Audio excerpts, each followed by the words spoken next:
Les Bitcoin Treasury Company sont-elles l'opportunité du siècle pour un investisseur particulier en bourse ou bien ne sont-elles que des pyramides de Ponzi qui elles-mêmes reposent sur un Ponzi que serait le Bitcoin? Impossible de le savoir pour le moment, mais en tout cas, il y a un phénomène qu'il est intéressant d'observer, c'est le pullulement de ces Bitcoin Treasury Company. Moi, il y a un site que j'aime bien regarder, c'est bitcointreasury.net. Bitcointreasury.net recense le Bitcoin détenu par des entités.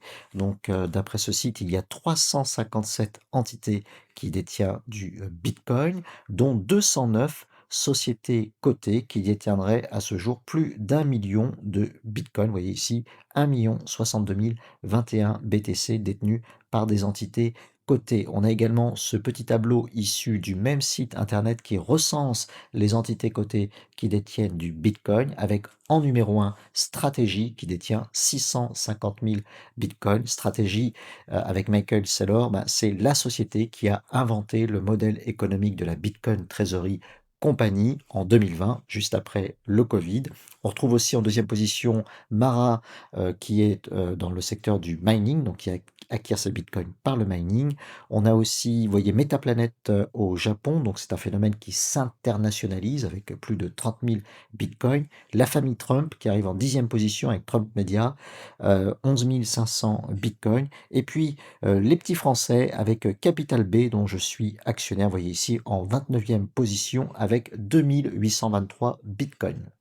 Alors, ces Bitcoin Treasury Company sont actuellement dans une phase d'accumulation. C'est une véritable course au Bitcoin à laquelle nous assistons. On a un transfert des Bitcoins des particuliers vers les institutionnels. Je rappelle que pour le moment, les particuliers détiennent environ 60 à 70% des Bitcoins et le reste est détenu par des institutionnels qui les achètent de plus en plus, qui les accumulent, que ce soit les ETF, que ce soit des gouvernements aussi, et des sociétés, dont les sociétés cotées, et parmi les sociétés cotées, les Bitcoin Treasury Company. Dans un second temps, peut-être que ces Bitcoin Treasury Company vont connaître une phase dite de monétisation de ce trésor en Bitcoin patiemment accumulé. Alors, on ne sait pas encore précisément quelle forme ça pourrait prendre, mais Michael Saylor a déjà évoqué l'hypothèse d'un développement du crédit numérique. Donc, en gros, ces Bitcoin Treasury Company pourraient devenir des sortes de banques qui vont émettre du crédit sur la base de ce collatéral accumulé qu'est le Bitcoin. Pour autant, ces 209 sociétés cotées qui accumulent du Bitcoin ne sont pas toutes des Bitcoin Treasury Company. Car pour être une Bitcoin Treasury Company, il y a aussi deux conditions à remplir durant la phase d'accumulation. La première, c'est que l'objectif est bien d'accumuler, de conserver du BTC en principe pour l'éternité, c'est-à-dire au moins de minimiser le risque de revente du BTC. Donc ça exclut toutes les sociétés cotées qui ont du BTC dans leur trésorerie uniquement à titre de diversification, comme Tesla par exemple. Et puis le deuxième objectif, la deuxième finalité que doit poursuivre une Bitcoin Treasury Company durant la phase d'accumulation, c'est de faire croître le nombre de BTC par action pour l'actionnaire. En gros, c'est d'intéresser l'actionnaire au maximum à cette phase d'accumulation. Alors, je vous montre un exemple avec Stratégie grâce à ce tableau que j'ai reconstitué. Donc, dans la colonne A, vous voyez, vous avez les dates. Dans la colonne B, vous avez le nombre de BTC au bilan de Stratégie à la date considérée. Dans la colonne C, le nombre d'actions sur une base totalement diluée. Et dans la colonne D, le nombre de Satoshi par action. Donc, je rappelle que le Satoshi, c'est une subdivision du Bitcoin. Il y a 100 millions de Satoshi par Bitcoin. Donc, par exemple, vous voyez, au 31 décembre 2020, chez Stratégie, on avait 70 469 BTC au bilan, on avait 124 millions d'actions, ce qui nous faisait 56 000 environ Satoshi par action. Et grâce à sa méthode de levée des capitaux, et notamment grâce au système des obligations convertibles en actions, Stratégie va pouvoir accumuler du Bitcoin à son bilan plus vite qu'elle ne va émettre d'actions, si bien que ça va faire monter le nombre de Satoshi par action. Vous voyez, progressivement, le nombre de BTC au bilan augmente, puisqu'on sera au 30 novembre 2025 à 650 000 BTC. Le nombre de BTC aura donc augmenté sur la période entre 2020 et 2025 de 9,22. Vous voyez tout en bas, j'ai calculé le coefficient, 9,22. Mais parallèlement, le nombre de Satoshi par action aura lui aussi augmenté. Alors pas autant, puisqu'il a fallu émettre des actions pour financer, ces, achats, donc l'actionnaire est un petit peu, dilué, mais pas totalement dilué, puisque vous voyez que le nombre de satoshi par action va augmenter sur la même période de 3,5, puisqu'on va passer de 56 000 satoshi par action à 197 000 satoshi par action. Vous voyez, c'est ça le modèle économique d'une Bitcoin Treasury Company durant la phase d'accumulation, c'est de faire croître le nombre de satoshi par action pour l'actionnaire. Donc, si on retient cette définition de la Bitcoin Treasury Company sur les 209 sociétés cotées qu'on a vues tout à l'heure, il y en a une trentaine apparemment qui répondraient vraiment à ce critère et qui seraient qualifiées de Bitcoin Treasury Company. Alors une trentaine, c'est déjà énorme et je pense qu'il va y en avoir beaucoup plus. C'est possible qu'on en ait au moins une centaine à la fin de la décennie 2020. On en a une nouvelle qui va se lancer début 2026, c'est celle de Eric Larchevêque, The Bitcoin Society, donc qui à partir de 2026 fera ses premiers levées de fonds pour acquérir du Bitcoin.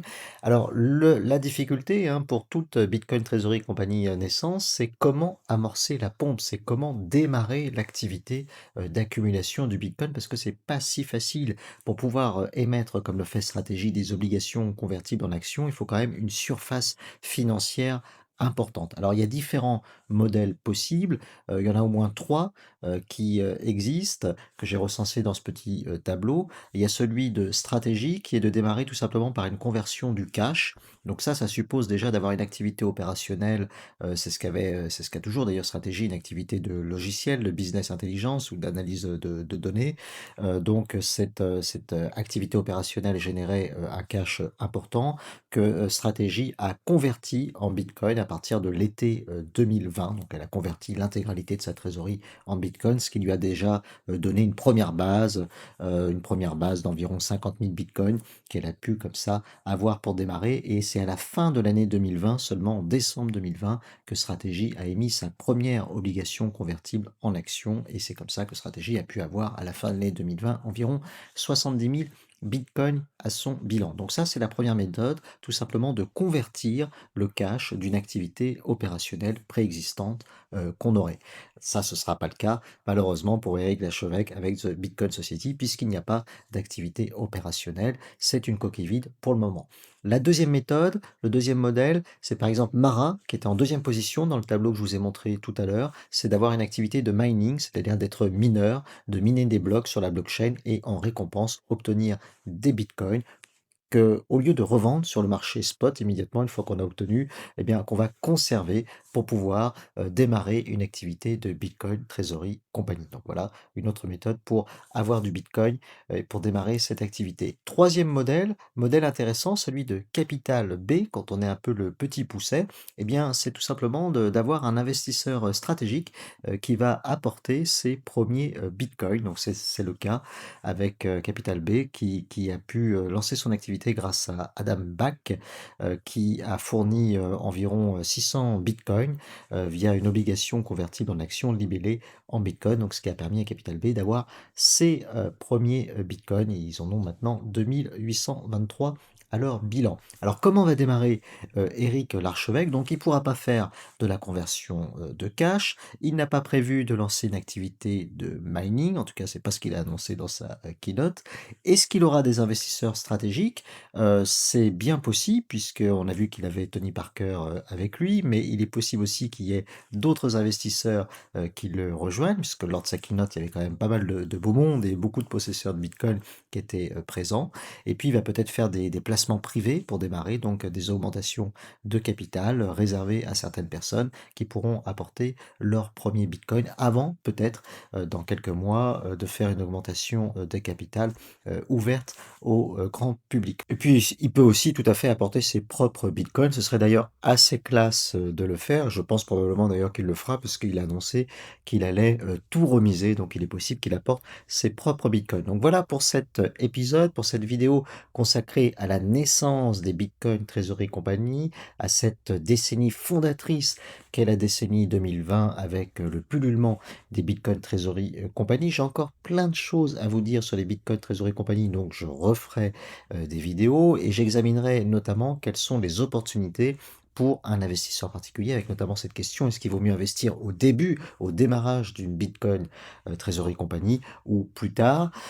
Et puis, quelles sont les perspectives de gains? Alors attention, ce sont des actions extrêmement risquées, mais en contrepartie, il y a des plus-values potentielles absolument énormes. Mes vidéos ne sont jamais un conseil en investissement, ce sont des œuvres de l'esprit dans lesquelles je mets en scène mon analyse, mes opinions.